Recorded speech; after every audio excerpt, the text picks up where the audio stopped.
All right, welcome back to Grimerica Outlawed. We have Frater Eleftheria with us tonight. He's a practitioner of the great work since 2007. I would probably call him a mage, but we'll see what he calls himself. He teaches spirituality, esotericism, and the hidden secrets of religion on his YouTube channel, which is at Lifting the Lamp. And there's a link in that in the show notes. He's been doing this for spent over 15 years dedicating himself to this stuff. We're going to talk about all kinds of crazy stuff, but thanks for coming on the show. Appreciate it. Yeah, thanks for having me on. Yeah, I wanted to. I think it's worth just getting into a little bit about your background. I didn't want to do too much of a bio. Actually, I don't even have that much of a bio on you. You seem to keep fairly secretive, but you're out there on YouTube. You're putting your stuff out there. A lot of your crazy journeys across the abyss and back, and some of that kind of stuff. But maybe a little bit of background for context about how you got into magic and maybe some of your training, if it's official or not, or that kind of thing. And then we'll talk about maybe your journey towards I feel like is just a bit more of like a Christian take maybe on it. Yeah, sure. So, I'm a lifelong, I suppose you would say, experiencer in the UAP world. I've always had experiences of weird things, and so I've always had a certain fascination with that stuff. And then when I was a teenager, I discovered magic and just knew that it was for me. And that sort of began me on my journey towards the Western esoteric tradition. And then when I graduated high school, I was looking for a group that I could join, found the OTO, Auto Templi Orientis, and joined them. And then later the AA, or Argentium Astrum. And so most of my training, if you will, in esotericism has come from there, as well as a lot of self-directed learning, I suppose. Yeah, yeah. And then but then I eventually, as you were alluding to, left the OTO and the AA, decided that Thelema, which is the belief system that those groups espouse, was not for me so much anymore, and started to explore Christianity again. But I wouldn't consider myself a Christian, but I've definitely rediscovered a appreciation for Christ as a teacher, and exploring the more esoteric forms of Christianity, which don't get quite as much airtime as, the mega churches or the Catholic Church or that sort of thing, the more exoteric forms of that religion. That seems to be a trend. I mean, we've had all these guests, these past guests on that we've seen them like actually become Christians or more. They're non-denominational though. They've turned toward Christ, probably more than what you're saying, more direct, but still non-denominational. Still this like following the Christ teachings, right? Which would have still got you canceled way back when. I mean, I don't think the church would have put up with that shit a few hundred years ago. But what was just back to the original interest in magic? So did you have like sort of abduction or UFO experiences when you were younger? And then what kind of magic did you first resonate with? Like what did you first see when you were a teenager that got you interested in it? Yeah, good questions. So, I guess I had lots of different experiences, lots of different dreams in particular that were highly symbolic. And at the time, I didn't see any connection between anything. Like if there was a dream that was more esoteric, like about Atlantis or something, and then a dream that was about alien beings, I didn't see the connection there. It was only really this year that I started to see that it's perhaps all part of the same thing.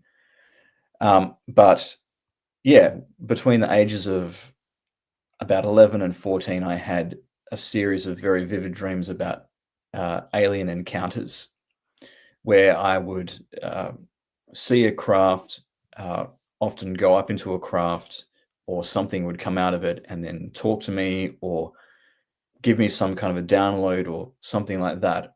And, when I was a kid, I kind of, it felt pretty real. I thought, because I had quite a vivid imagination, I thought, well, this could be something real that's going on. And then later I kind of decided they were just dreams until I started doing the CE5 protocols and stuff started to happen with the phenomena that I was seeing that was linking back to the dreams. Uh, so yeah, so that was one part of my kind of inner journey in that early part of my life. And then, yeah, there were also experiences that I had that were more kind of traditionally esoteric, I suppose. Like, in particular, when I was 13, I had a past life memory of being in Egypt before the pharaohs, this kind of ancient pre-dynastic time, and I followed a person who was a master called Thoth, and I didn't know anything about that. There were really people that taught that Thoth was a real person and had followers and things like that back then. But then it turns out that that's a whole thing. So that got me interested in Thoth. That led me to the Western esoteric tradition, and that's kind of how I found magic. And then I was about 16 or 17 when I really started to explore that. And then, so where should we go from here? Do you want to talk a little bit about how you kind of started resonating back with Christianity again, and how long ago that was? Was that around 2020, or was that just a few years ago? Or Yeah, well, it was kind of a bit of a process. So yeah, there were a few things that were gradually sort of walking me back to that happened during my time practicing Western esotericism. So one thing was uh, a lot of the magic that I did, particularly later, in my period practicing magic, was angelic magic, particularly Enochian magic, and when you and so basically that's a form of magic where you set up a ritual and you communicate with angels through a technique called scrying, and yeah, it's essentially going into a type of trance, and you can see it as similar to channeling, but you try and get these messages from these angels. And so I was doing a lot of that, and the messages that I was getting were encouraging me to kind of go more in that direction of what the traditional monotheistic religions teach about morality and loving others and being a good person. So that's really where the process began.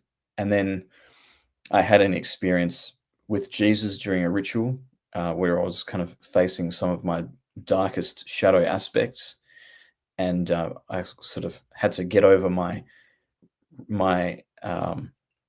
aversion to Christianity that I developed because of some negative experiences with the Catholic Church and the authoritarianism in some of the manifestations of that people are brought up with.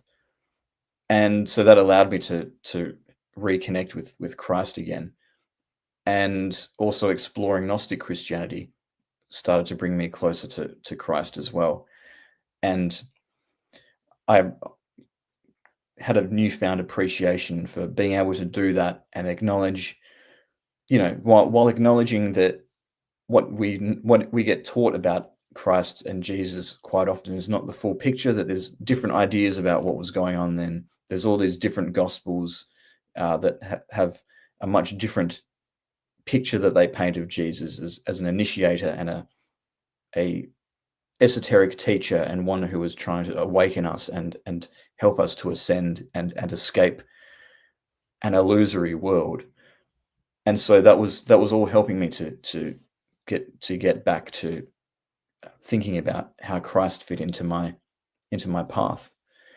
And yeah, so there are loads of things that have been leading me back there.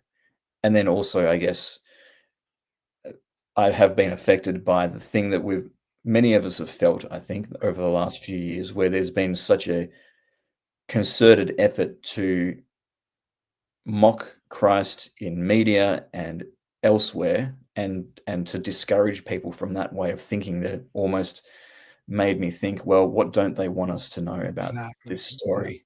it becomes the And rebellious stance. So yeah, which is just wild that, if you told me when I was a Catholic schoolboy that following Jesus would be a form of rebellion in 20 years, I would have said that, I would have looked at you funny. Yeah. You know, Yeah. yeah, That's fascinating. Well, I guess maybe what I'll do is I'll kind of lay out some of the things that I want to discuss or that I'd like to talk to you about, and then maybe we can decide where to go from there. Because I've had a similar. I mean, it's not the same as yours at all, but the time frame. Like I went through the CE5 thing in the 90s, in the mid 90s. I was doing that, but then I became interested in magic later on. Like since we started the show, probably 2013, 2014, and and then the C5 thing, I kind of just stopped. I experienced enough to know we're contacting something, but then I started to. The more I learned about magic and what was going on, I was like, I don't know if I should be doing anything without proper training, that type of thing. So that's kind of where I was at, is like just being careful to make contact with anything. So, so that's kind of where I'm coming from. And then I wanted to ask you about some details about about protection and making contact and because you've been very open and honest on your channel about crossing the abyss and making contact with some evil entities, and I'd like to know if you've sort of changed your mind about that, but then also kind of about the greater spiritual war that's going on right now, and we have kind of a pushback against new age and against some of the stuff that you've even been doing on your channel from sort of more of a hardcore Christian perspective. So there, on one hand, we have more people going towards Christ, but we also have this weird pushback against secret societies and the new age movement that I don't really agree with all of it, but I can see why some people blame that for everything that's sort of evil in our world right now. And then I guess that's probably enough for now to kind of just pick apart a little bit about that. What's your thoughts about where to go from here? yeah. Well, in terms of the presence of spiritual evil in our world, well, and protection against that, and whether that exists, and the backlash against New Age and stuff. I mean, it's all kind of related, but yeah, absolutely. There are things out there that you can contact that are not don't have your best interests at heart, that are malevolent entities, and that some people say that the demonic is just our own repressed unconscious. It's just our own repressed shadow.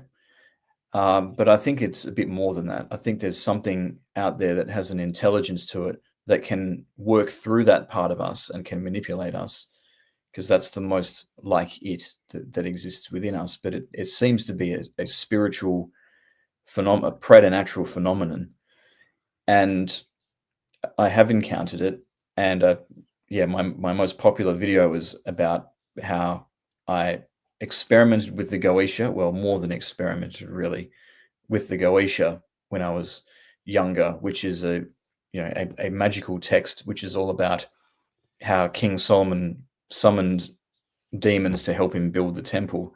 And so, it's talking about how you can use the power of God to command demons, but it's a dangerous practice. And yeah, I stand by what I said in that video, that I wouldn't recommend that people do it, and that demons, you think you might have the upper hand when you're dealing with a demon by putting certain protections in place, but they're very deceitful, and they'll look at any chink in the armor that you put on to exploit, and they don't have the best intentions for us. Um, that even though there's people now who all over Instagram and stuff who are like, I worked with, whoever it is, King, whoever, and they've really helped me improve my life. Yeah, yeah. It's all, that's the hook. But then, later on, it starts to have a negative impact dealing with those kinds of entities. And I think that they're alive and well in our world, and I think they're having an influence on the culture through various means. And yeah, I think that people are recognizing that, and they're reacting against all forms of alternative religion, all forms of occultism, and I think Yeah, what we're seeing a kind of, because we've got this polarization in society where you're on one of two teams. Yeah. So, where you've got people going back to Christ, which is amazing. They're also adopting this really hardcore form of Christianity where it's like, well, everything else is demonic.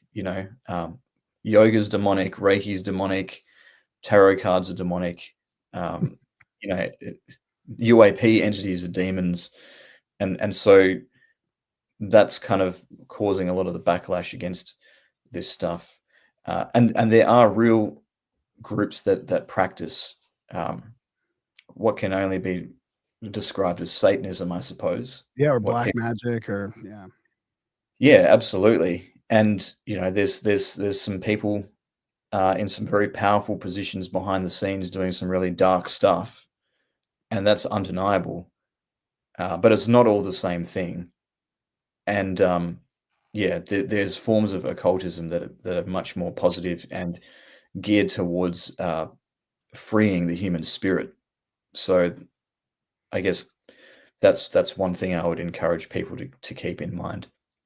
Isn't that all like with the tarot cards, especially? I mean, I don't know about yoga, but a lot of that would be considered a false idol, wouldn't it? That's like strictly forbidden to. Is it? Can yourself be considered a false idol? Well, yeah, I think that the self is definitely a false idol for many people today, and it's been built up to be one for sure.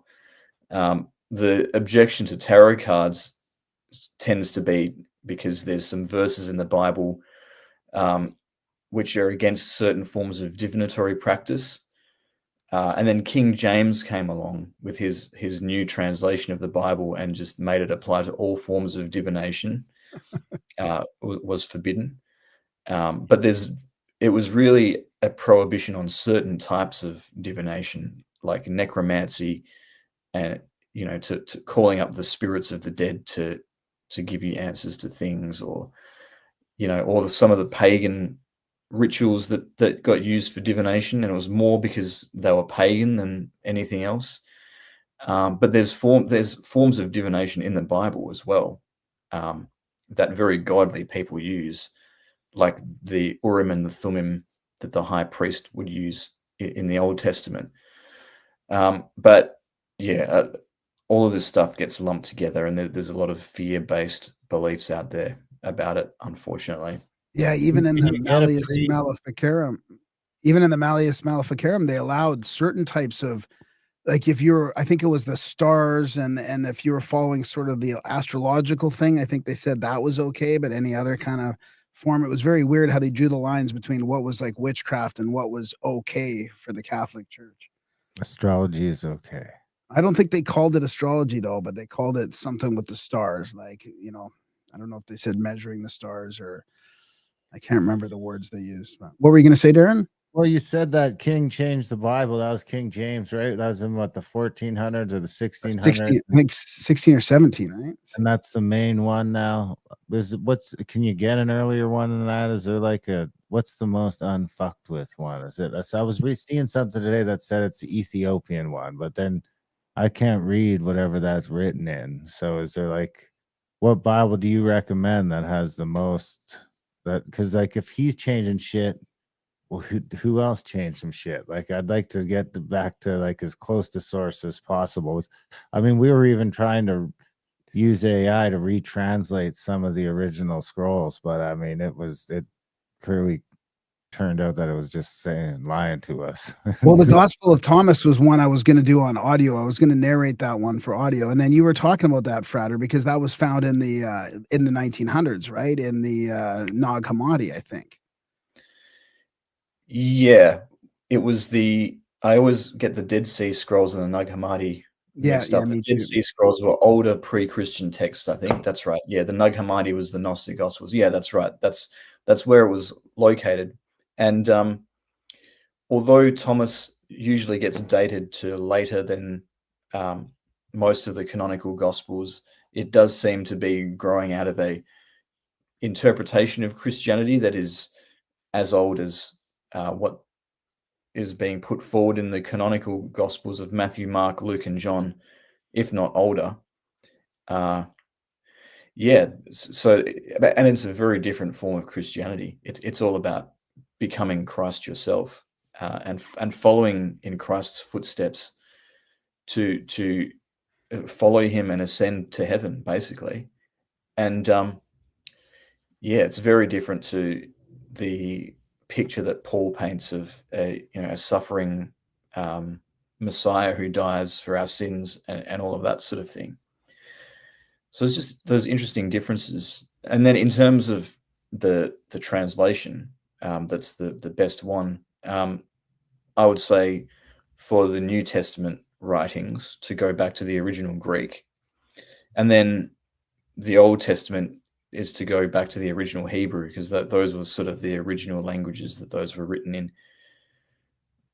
Although the people who lived in the times of the Gospel spoke Aramaic. Yeah, those are usually if you go back to the language that it was written in, that's where you usually get the most accurate picture of what's going on. And the Ethiopian Bible actually is interesting as well, because they've got very different books in there as well. So they've actually got the Book of Enoch in their Bible. I can't remember if it's the first or second Book of Enoch, possibly but they've got one of the books of Enoch in there, which is all about the Watchers, and it's just a wild story. And the Ethiopian church is one of the oldest churches in the world. So it's very interesting Bible. Is there any that are more complete than that? Or not, maybe not complete, but have more things included in them? And if not, what is like left out? Because do any of them have the Dead Sea Scrolls in them? Like, is that what do any of them have that in them, or? No, none of them have got the the Ethiopian Bible's got one of the books of Enoch in it. And the Jubilees, is somebody's written in the notes here. I forgot about that. That's the other one I wanted to do too, the Jubilees. Yeah, the Jubilees. And in terms of the Gnostic Gospels, they never made it into a final cut of the Christian Bible or anything. They were kind of hidden away in vases and things like that, and only resurfaced like 1947 or around then. So yeah, but that's revolutionized our understanding of Christianity. I think we're still feeling the effects of that in terms of discovering what's going on in those Gospels. I was just narrating part of this book on the history of magic, and I copied this in here for us because I knew it might become applicable. But speaking of Christ is from more of a mystical perspective, they said here it was the Bible was the true key and interpreter. John, not the less than Moses, Elias, Enoch, David, Solomon, Daniel, Jeremiah, and the rest of the prophets, was a magician, Kabbalist, and diviner. So they're calling, whether that's accurate or not. I mean, there was a point when Christianity did seem more mystical, and then it changed as the Catholic Church seemed to get a hold of it or something. But it felt more magical in the early times. Yeah, definitely. And some of the earliest images that we have of Jesus, he's holding a magic wand. He's presented as a magician. So yeah, I think that there's a lot of magical history there that got lost with the origin of Christianity, and even some of these moments in the Old Testament as well. I mean, Moses, for example, like why were his miracles identical to the magic tricks that the Pharaoh's magicians could do? Are they perhaps doing the same sort of thing? Are they perhaps both a form of magician? Have they learnt from the same kind of source material, since Moses spent so much time in Egypt? These are all questions that start to emerge. Yeah. So what the other thing I was thinking about when you mentioned about the demons and stuff, because back before Christ, BC. I mean, the daemons were not really demons. You know, that's the other thing that's changed is it seemed somewhat normal for these great philosophers and these great students and what would I call them? Even magicians, I guess. They would have their like their I mean, I don't think a familiar is the right term, but a daemon, not a demon, but they called it the daemon, like it was a little helper that they had. And then I guess so it's weird because that wasn't considered evil back then. But now anything that you would say like, oh, I'm summoning my, a helper, it would be considered evil. And even if it was even if you said, well, no, it's my guardian angel, like this is where we're at a point right now where and it affected me because I was like, man, I don't even want to try and make contact with anything external because I just don't trust what it's going to be on the other end.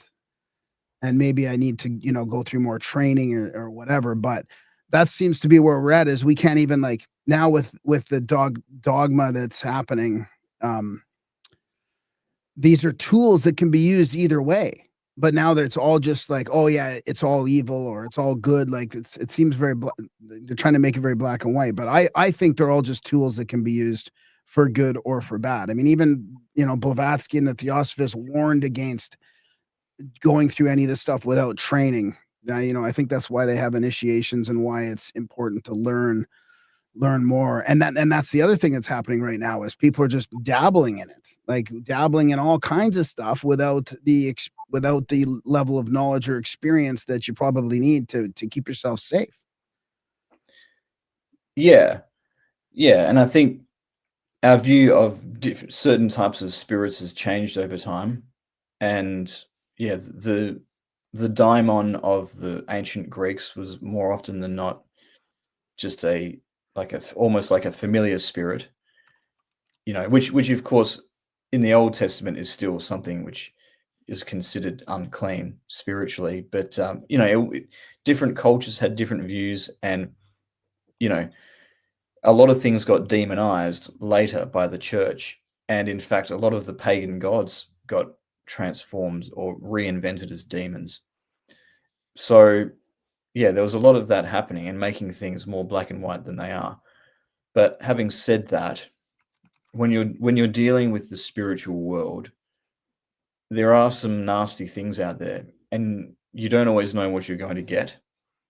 And sometimes you might be trying to contact something angelic, and then something else kind of interferes and tries to pass itself off as an angel when it might actually be your own ego, your own rational mind interfering, or more sinister, it could be some kind of what might be classed as a demonic spirit, which is trying to lead you astray. So we do have to practice discernment, and that's why I guess in the Western esoteric tradition, as I've learnt it, you have a circle that you draw around you, a protective circle, which symbolizes really creating a boundary, setting boundaries between you and whatever you're contacting, not letting it have too much undue influence without knowing anything about it first.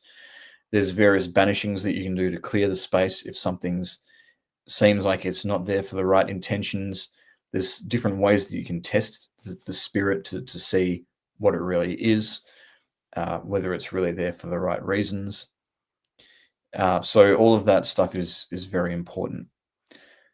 But I think that mainstream Christianity takes things too far in the other direction. It's like even angels would be considered demons by the Catholic Church. They'd say that. So like, because they'd read Paul and they'd say, oh, well, this means that angels can never talk to anyone ever again. Yeah. So if you think you're talking to an angel, it's really demons. But there's ways that you can test that and see whether what you're really dealing with, and you can tell by the fruits as well. If something has a negative spirit, it'll cause negative situations in your life. If it's a positive spirit, it'll lead you closer to God ultimately, and that's the real test, I feel. Yeah. Is that the argument for conjuring Any sort of spirits, then I guess is to try and get closer to God, because it seems like it's just a risky endeavor, best to be avoided for the most part, from where I'm sitting. Yeah, well, it certainly comes along with risks. I mean, it's each to their own. It's not necessarily something that I would encourage everyone to do. It's certainly not something that I would encourage people that are mentally unstable to do. But yeah, yeah. I mean, I've had good results, but I'm I don't know. I could be a special case. But I'm you've also had good results that have been bad. I mean, it depends on how you say good results. I mean, you've gone through like hell and back, literally, probably. I mean, at least through the abyss and back. I mean, so maybe we could just talk about that because Banksia there in the chat says, "Can you tell us a story about how that happened to you and what you did about it? How did you know it wasn't what you summoned?" Or if that hasn't happened to you, maybe just an experience about some of the stuff that you have summoned, or maybe about your crossing the abyss. I know those are some big topics, but yeah. Well, I guess there have been times where I've been in a ritual contact, trying to contact an angel, and some of the things that it says, it's just feeding back what you want to hear, and things which you already know, um, which you just confirming what you want to be true, not really having much depth. And in those situations, it's not so much that there's an evil spirit that's involved, but it's more that it's your own mind interfering. okay. So Sounds yeah, like when ChatGPT. yeah, yeah, kind of. Yeah, yeah. But a communication from an angel will be sublime. It's the kinds of things that they say. It's like the sort of things that you read in the Psalms, for example, and simple yet really deep, hard hitting truths is usually the way that their communications come through. And yeah, so if there's anything that's confused or muddled or seems to be encouraging egotistical behaviors, for example, then that's a good sign that it's not really something angelic coming through. And you need to banish the space and call upon God to kind of, compel a different result. But yeah, but the crossing of the abyss was another example of a spiritual experience that I definitely don't regret having had now that I've actually gone through it. But it's not necessarily something I would recommend for people because it is incredibly risky. So you wanted to talk more about that, I believe. Yeah, I think it's worth people. Yeah, I think it's worth it for people to know. Again, but not recommended. Yeah, it's so it's essentially a form of initiation that people can go through once they've done quite a bit of this esoteric path beforehand. And it's where you basically dissolve your sense of self and completely destroy your sense of self in the abyss and experience what it's like to be beyond that. And then your sense of self, your personality rather, is reconstituted afterwards, with some different perspectives.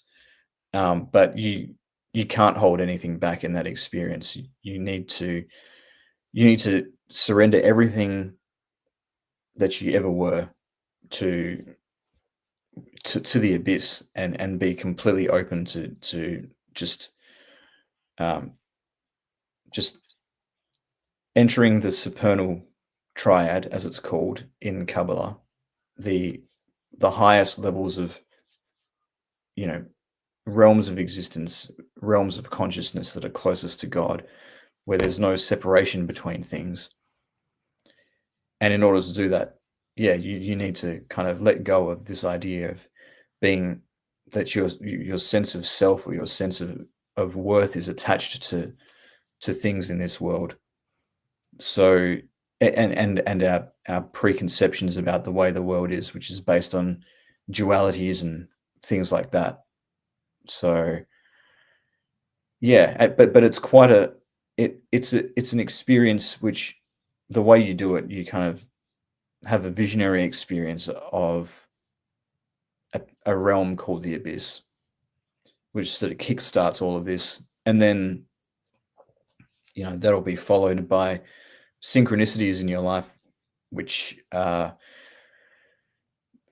synchronicities that involve your life falling apart, basically, like experiences that are so intense that it just shatters your sense of self. So you can see from a psychological point of view why that would be dangerous and not necessarily recommended, and quite an extreme change to put yourself through for the sake of spiritual knowledge or spiritual experience.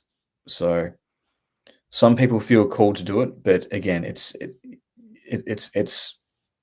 not something that I would recommend for most people. Why did you want to do it? Well, I kind of been practicing Western esotericism for a number of years, nearly 2 decades, and I don't know. I've always wanted to push things as far as I can, and push myself as far as I can in terms of having experiences and things, and perhaps doing things that are a bit risky. And so, this is another example of that, just seeing how far that I could go, really. And Does that include psychedelics? psychedelics is something that I have not explored. Because I mean, I was just thinking while you're describing all this that it kind of sounds like smoking DMT. Yeah, well, I mean, At there least are people parts of that it. use it in that way. Sorry? At least parts of it, maybe not the whole thing, but parts of it definitely overlap with the DMT experience. Yeah, well, there were, shamanic cultures and things that used the ayahuasca plant for that purpose, and DMT is I'm sure I'm preaching to the choir here, but DMT is a naturally occurring molecule in the brain, which is commonly present during near-death experiences and spiritual experiences. So, yeah, I can see why people would use it in that way, and how it could bring about a very similar kind of experience to what I'm talking about. But yeah, personally, I've always opted for the all natural method, I suppose. That's what Uh, Graham does. Yeah, it's interesting. Interesting.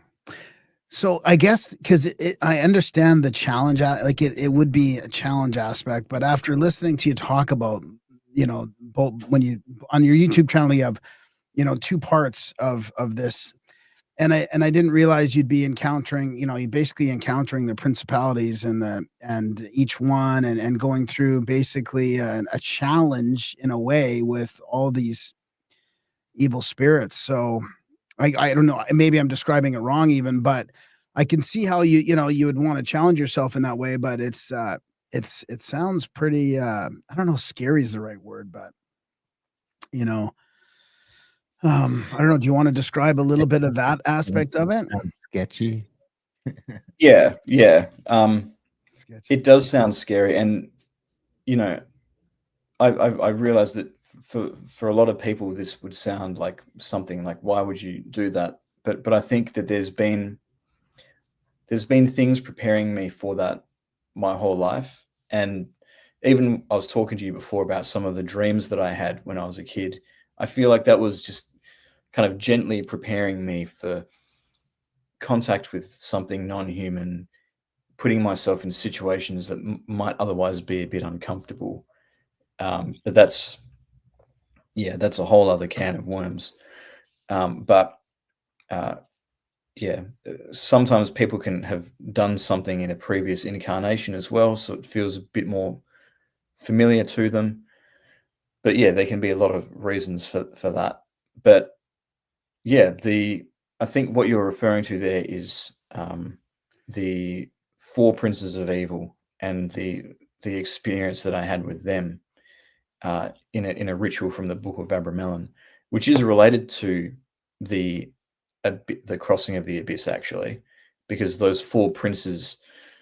I can't remember where I saw the reference now, possibly in the vision and the voice. But the name Coronzon, who is the demon of the abyss, is actually numerically the same as the names of these four princes of evil added up. So it's a similar thing that you're facing, and I think that was that was what the reference said. But anyway, I have to go back and check. But yeah, that was just the evoking of the four princes of evil was another intense experience that I put myself through, where I was sort of breaking down certain parts of my personality and facing the shadow aspects of my personality in quite a intense way. And in that magical operation, although it calls them demons and stuff, and perhaps there is something preternatural that's coming into that ritual. I think it is almost all to do with your own psychology and just exploring stuff that you have inside yourself. So yeah, that was part of the Book of Abramelin, which is another important book in this tradition, and it's the second part of that book.